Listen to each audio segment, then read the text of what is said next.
My wife said, "You're sleeping on the couch until you apologize for something I didn't do." I said, "Okay, I didn't apologize." 3 weeks later, I'd converted the guest room into my bachelor pad. When she finally walked in, I, 38 male, got banished to the couch 3 weeks ago over something so stupid it still makes my head hurt. My wife, Diana, 36, accused me of flirting with the new neighbor, Melissa, who's literally 23 and just moved in with her boyfriend. Here's what actually happened. I was taking out the trash. Melissa was struggling with a massive box. I helped her carry it to her door. We chatted for maybe 2 minutes about the neighborhood. That's it. That's the whole crime. Diana saw this from our window and went nuclear. Said I was all over her and practically drooling. When I tried to explain, she hit me with, "Don't gaslight me, Trevor. I saw what I saw. You're sleeping on the couch until you apologize and admit what you did." I stood there for a second, processing the insanity, then said, "Okay." She blinked. "Okay, that's it? Yeah, okay. I'll sleep on the couch until you apologize." "Sure." She stormed off, probably expecting me to grovel within hours. But here's the thing, I didn't do anything wrong. I'm not apologizing for helping a neighbor. That's not how this works. Night 1 on the couch sucked. Our couch is nice for sitting, terrible for sleeping. My back was killing me by morning. Diana came down, saw me making coffee and said, "Ready to apologize?" "Nope." She huffed and left for work. By night 3, I was done with the couch. We have a guest room, decent size, mostly storage and Diana's overflow closet space. I grabbed my pillow and slept in there on the old futon. Still not great, but better than the couch. Diana noticed. "The couch too uncomfortable for you?" "Yes." "Then apologize." "No." She actually smirked, like she was winning some game. "Fine, enjoy the futon. But here's where it gets interesting. I make decent money as a project manager. Diana makes good money too in marketing, but we keep separate accounts for personal spending after bills. I had about $3 saved for a new toolset I'd been eyeing. Decided to repurpose those funds. Day 4, ordered a memory foam mattress, queen size, $800 with same-week delivery. Day 7, hit up Facebook Marketplace. Scored a leather recliner, $200, solid wood desk, $150, and a 55-inch TV someone was dumping for $300. Borrowed my buddy Rick's truck, moved it all in while Diana was at her sister's. Day 10, Amazon Prime is beautiful. If microwave $60, microwave, installed some floating shelves, if $50. Got a nice rug, $120, that really tied the room together. Day 14, this is where I might have gotten petty. Bought a PlayStation 5, $500, and a soundbar, $200. Also grabbed some blackout curtains, $40, because why not? Day 18, the finishing touches.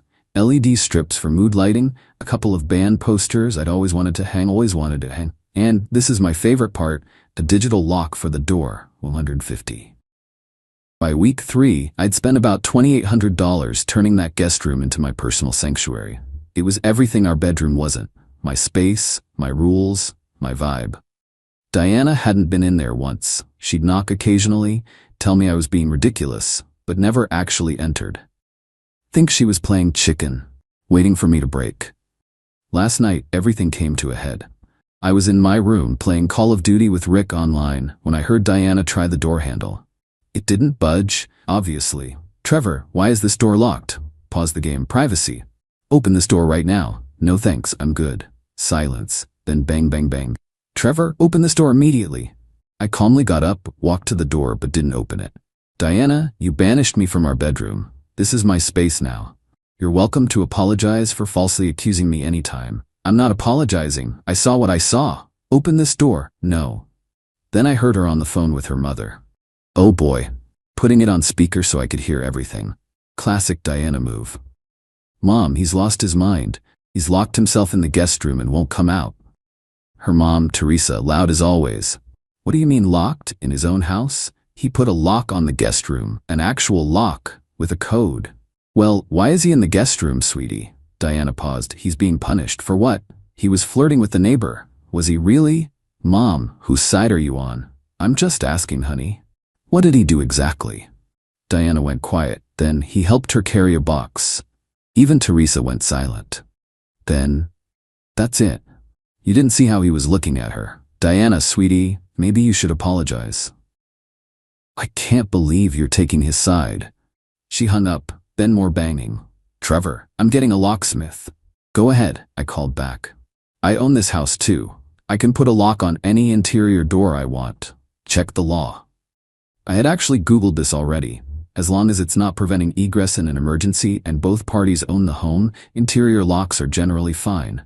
She must have Googled it too, because she stopped threatening the locksmith. Then came the texts. Oh man, the texts. This is insane. You're acting like a child. That room is for guests. All your clothes are still in our room. Me, I bought new clothes. They're in my closet now. Your closet? It's a guest room. Not anymore. You can't just claim a room. You claim the whole bedroom. I'm just working with what I've got. That's different. You were being punished for something I didn't do, so I made alternative arrangements. This is stupid. Come back to our room. Did you just invite me back? Only if you apologize. Then no thanks. I'm good here. This morning, while I was at work, she finally went in. I have a camera in there, legally placed. It's my room now. Watched her jaw literally drop when she saw the transformation. She stood in the doorway for like 5 minutes, just staring. Touched the TV, the mini fridge, sat in the recliner. Then she noticed the PlayStation, and I swear she looked like she was going to cry. When I got home, she was sitting at the kitchen table. No anger this time, just defeat. You really set up a whole apartment in there. It's just a room, with a fridge and a microwave and a PlayStation. Yeah, how much did all that cost? My personal savings, not marital funds. She was quiet for a long time. Then you're really not going to apologize? I'm really not going to apologize for something I didn't do. So what, you're just gonna live in there forever? Until you apologize for falsely accusing me and banishing me from my own bedroom? Yeah, pretty much. This is ridiculous. It was ridiculous 3 weeks ago when you started it. Now it's just my new normal. She got up and left. Haven't seen her since. It's 10 p.m. now, and she's in our old bedroom. I'm in my room, writing this and eating takeout. Got my game loaded up, cold beer from my fridge, and honestly, I'm good, like, really good. Is this petty? Absolutely. But I'm a grown man who got kicked out of his bedroom for helping a neighbor move a box. If she wants to die on this hill, I'll build a whole damn house on mine. Update 1. Well, the situation has escalated in ways I didn't see coming. Diana's entitlement has reached new heights, and I've had to match it every step of the way. First, she tried to weaponize household chores. Stop doing my laundry. Joke's on her. I bought my own compact washer-dryer combo for $400 off Craigslist. Yes, it fits in my room. Then she stopped cooking my portions for dinner. Cool. I've got my microwave and mini fridge. Started meal prepping on Sundays. Even bought an air fryer, $80, that sits on my desk. But here's where it got interesting. She called a house meeting with her best friend Vanessa as a mediator. They sat me down in the living room like this was some kind of intervention. Vanessa, Trevor, don't you think this has gone too far? I'm just respecting Diana's decision. She wanted me out of the bedroom. But you've turned the guest room into a man cave. And? It's supposed to be for guests. What guests? Your mom who stays in hotels because she doesn't like our guest bathroom? Your brother who hasn't visited in 2 years? That's not the point. Actually, it's exactly the point. The room was unused storage. Now it's being used. You're being spiteful. I'm being comfortable. You made a decision. I adapted. Then Diana pulled out what she thought was her ace card. Fine. Then I'm taking the master bathroom. Completely. You can use the hall bathroom. Okay. She blinked. Vanessa looked shocked.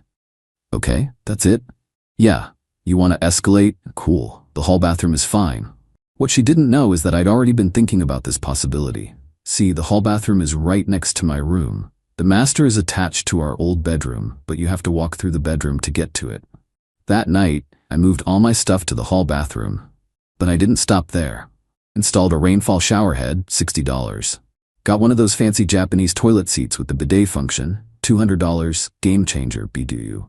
Bought premium towels, a humidifier, plants, the works. That bathroom went from basic to spa level in 48 hours. Meanwhile, Diana started realizing that claiming the master bathroom meant she was the only one cleaning it. She complained to her sister on the phone. Thin walls, I heard everything. He doesn't even use it anymore. He just moved to the other bathroom and made it nice. He bought a bidet. Jenna, abide it. But the real kicker came 3 days ago. Diana's company announced they're going hybrid. 3 days in office, 2 days remote. She needs a home office space. Guess which room she assumes she'd use? She knocked on my door at 7 a.m. Trevor, we need to talk about the guest room. My room? It needs to be an office. I'm working from home twice a week starting next month. That's nice, good for you. So you need to move your stuff out. I actually laughed. No. Trevor, I need an office. Then set one up in the bedroom. It's huge. There's no space with the bed and dressers. Then reorganize. Or you could stop being petty and give me the room. The room I've paid to furnish? The room I'm living in because you kicked me out? That room? She tried a different approach. I'll let you back in the bedroom if you give me the office. But I'd still have to apologize? Of course. Then no. She slammed the door and left. 20 minutes later, I heard drilling. She was installing a desk in the living room corner. Her office is now in the communal space where I watch TV. Guess who bought noise-canceling headphones, $300, and doesn't care? Yesterday was the crown jewel of entitlement, though. I came home to find the lock on my door had been tampered with. There were scratch marks around the keypad. She definitely tried to break in. I confronted her immediately. Did you try to break into my room? It's not your room. Did you or did you not try to break the lock? I needed to check if you're damaging the house. By breaking and entering? It's my house too. Which is why I can have a lock on my door, and why you trying to break it is technically attempted destruction of property. She went pale. You wouldn't. Try me. I installed a camera in the hallway facing my door that same night. Full disclosure in common areas is legal here. She knows it's there. The red light blinks at her every time she walks by. Rick came over to watch the game last night. Diana lost it. You can't have people in there. Why not? It's my room. I don't want strangers in my house. Rick's been here 50 times. You went to his wedding. Not in that room, which is my room, where I can have guests. She actually called the police. I'm not kidding. Said I was refusing to leave a room in her house. The cop who showed up looked so tired. Took one look at the situation, me calmly explaining I live here, pay half the mortgage, and am in my room. Diana screaming about guest rooms and apologies. Cop, ma'am, does he live here? Yes, but is he threatening you? No, but is he breaking any laws? He put a lock on an interior door of a house he owns. Diana went silent. Cop to me, you two should probably get counseling. After he left, Diana sent me a Venmo request for $1,400. The explanation was, half of your room furnishings since it's marital property. I declined it and sent her one for $1,900 for half of bedroom furnishings I'm not allowed to use. She declined that and sent another for $500 for emotional distress. I sent her one for $1 for the box I helped Melissa carry. It's been radio silence since then. Update 2. The war of attrition continued, but Diana made a fatal error in judgment that changed everything. After the police visit, she went full scorched earth. Changed the Wi-Fi password. Joke's on her. I got my own internet installed directly to my room. The technician thought it was weird, but $90 per month for peace of mind? Worth it. Then she started inviting her friends over constantly. Wine nights, book clubs, jewelry parties, all deliberately loud, all right outside my door. I just turned up my soundbar and invested in better blackout curtains. But then she crossed a line. Last Tuesday, I came home to find my room door wide open. The lock had been completely removed. My stuff was there, but reorganized. My PlayStation was unplugged and moved. My mini fridge was turned off, food starting to spoil. My bed was stripped, sheets in a pile, and there was a note, maintenance inspection required, management. Except we don't have management. We own the house. I called her immediately. What the hell, Diana? The room needed inspection for damages. You broke into my room and touched my stuff. It's not breaking in if I own the house. You removed my lock. That's destruction of property. Prove it. That's when I snapped. But not how she expected. See, Diana forgot about something important. She's not the only one who can play the documentation game. I'd been keeping receipts, every text where she admitted to kicking me out, every attempt to get into my room, the police report from her false call, the tampered lock, with photos. And now, this. I didn't yell. I didn't argue, I just said okay. Then I called my lawyer. Yes, I got a lawyer. Not for divorce, not yet, but for a legal separation and formal establishment of household boundaries. The paperwork she got served with 3 days later was beautiful, requesting exclusive use of the guest room, my room, damages for destroyed property, the lock, and a formal division of household spaces. She came crying, actually crying. You got a lawyer? You broke into my room and destroyed my property. It's a lock, Trevor, that you destroyed. After kicking me out of our bedroom for helping someone carry a box, you're gonna destroy our marriage over this? Me? I'm just sleeping in a guest room. You're the one who's been escalating for 6 weeks. Then came the sob story. I'm stressed. Work is horrible. My mom's on my case and you just abandoned me. You literally kicked me out. I wanted you to fight for us. By apologizing for something I didn't do? By showing you cared. I showed I cared by respecting myself enough not to be gaslit. She retained her own lawyer, who, according to my lawyer, basically laughed at her case. Kicking your spouse out of the bedroom, then claiming abandonment when they sleep elsewhere. Destroying their property, then claiming ownership. Good luck with that. But here's where Diana really shot herself in the foot. She decided to win by making me want to come back. Started walking around in lingerie. Cooking elaborate meals that she'd eat in front of me, bringing home desserts from my favorite bakery. I just kept living my life. Meal prepping, gaming with Rick, working on some coding courses I'd started. Then she brought out the nuclear option. She invited Melissa and her boyfriend over for dinner. Didn't tell me, of course.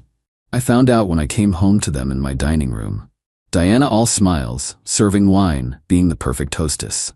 Trevor, join us.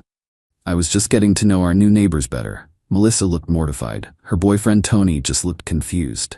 Thanks, but I've got plans, I said, grabbing a protein shake from the kitchen. Don't be rude, honey. Sit with us. The honey was so fake it hurt. I'm good. Enjoy your dinner. Diana's face fell. Melissa jumped up. Actually, we should go. Early morning tomorrow. But you just got here, Diana protested. Yeah, we're so sorry. The food smells amazing, though. They practically ran out. Tony whispered, "What the hell was that?" as they left. Diana lost it. You embarrassed me. You embarrassed yourself. You invited the woman you accused me of flirting with to make some kind of point. I was being nice. You were being manipulative. I'm trying to save our marriage. By refusing to admit you were wrong? I wasn't wrong. Then we have nothing to save. That was last week. Yesterday Diana moved out. Not permanently, she's at her sister's. But she packed bags and left a note, since you want to live alone so badly. The funny part? I don't want to live alone. I just wanted my wife to admit she was wrong about one single thing. That I didn't flirt with anyone. That helping someone carry a box isn't a crime. That kicking me out was an overreaction. Instead, she chose to blow up our entire life. My lawyer says I have a strong case for keeping the house if we divorce, especially with her voluntary departure and the documentation of her kicking me out first. But that's not what I wanted. I'm sitting in my room, my really awesome room, writing this update. The house is quiet. Too quiet. But I'll be damned if I apologize for something I didn't do. She texts me every few hours. Ranges from, "I miss you," to "You're ruining everything," to "Just say sorry and we can forget this." 6 weeks ago, I helped a neighbor carry a box. That's it. That's the crime that apparently ended my marriage. Final update. It's over. Not the marriage, that's definitely over.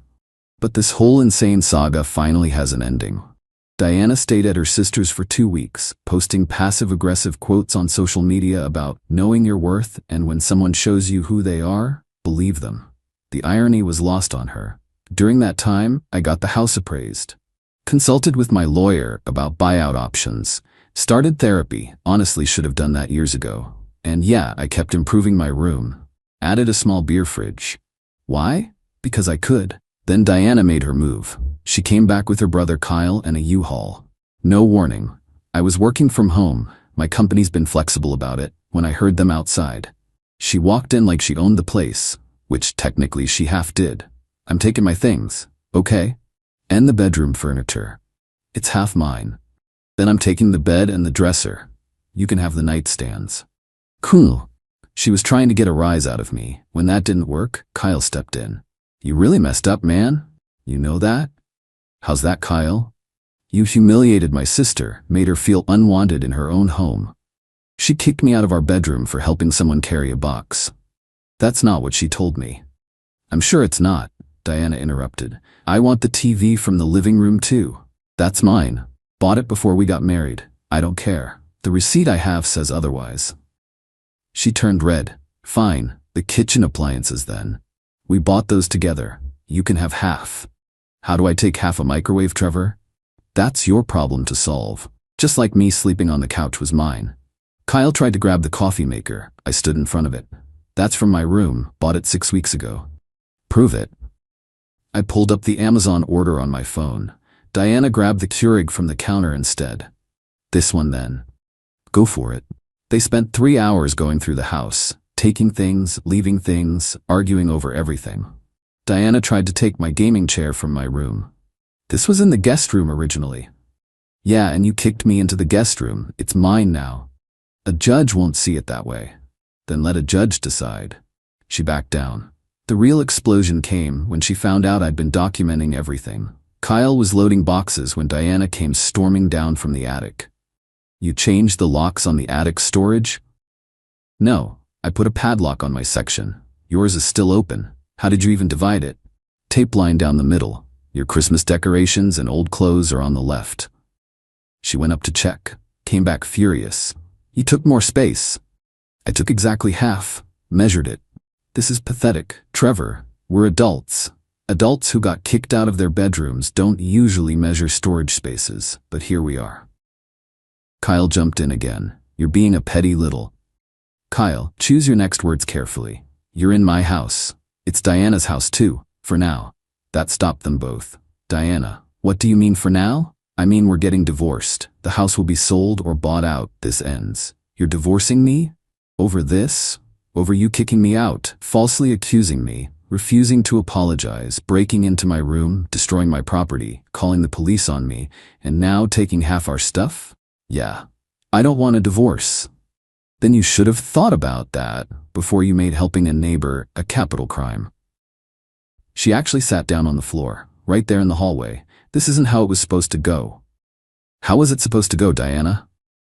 You were supposed to apologize, sleep on the couch for a few nights, feel bad, then come back and appreciate me more. Appreciate you for falsely accusing me, for fighting for our marriage. That's not fighting for marriage, that's playing games.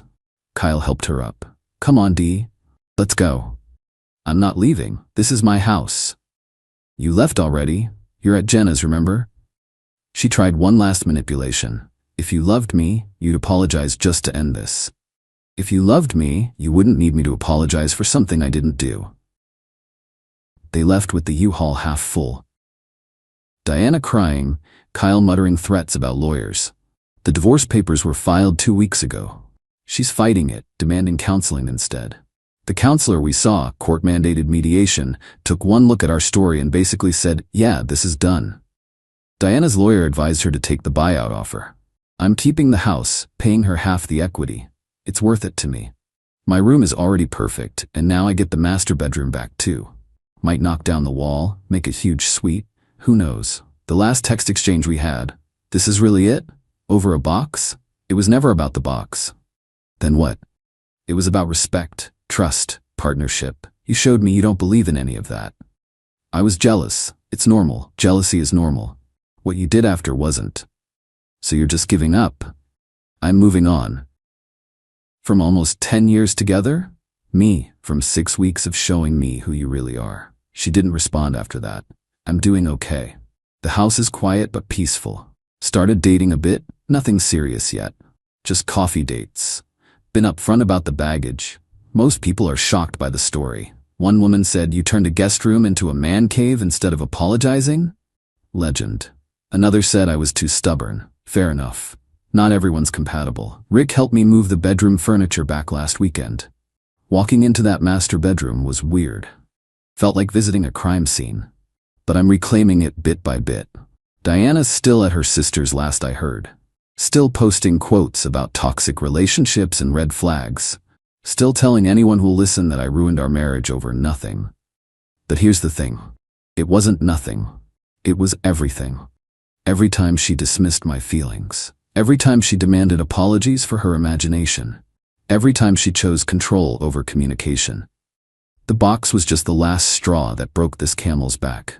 Do I regret not just apologizing?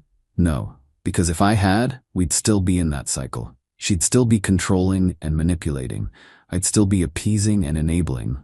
Sometimes the smallest hills are worth dying on because they represent the mountains behind them. My new room setup is fire though. Kept the gaming rig in there. Master bedroom is just for sleeping now. Best of both worlds. Thanks for following this insane journey. I'm closing this chapter and moving forward. To everyone in similar situations, don't apologize for shit you didn't do, not even once. It never ends there. Peace out. P.S. Melissa and Tony had me over for beers last week. They told me that dinner was the most awkward experience of their lives. Diana apparently spent the whole time talking about how great our marriage was, while obviously fighting back tears. They felt so bad they almost moved. I told them the story. Tony bought the next round and said, "Dude, you dropped this. Good neighbors."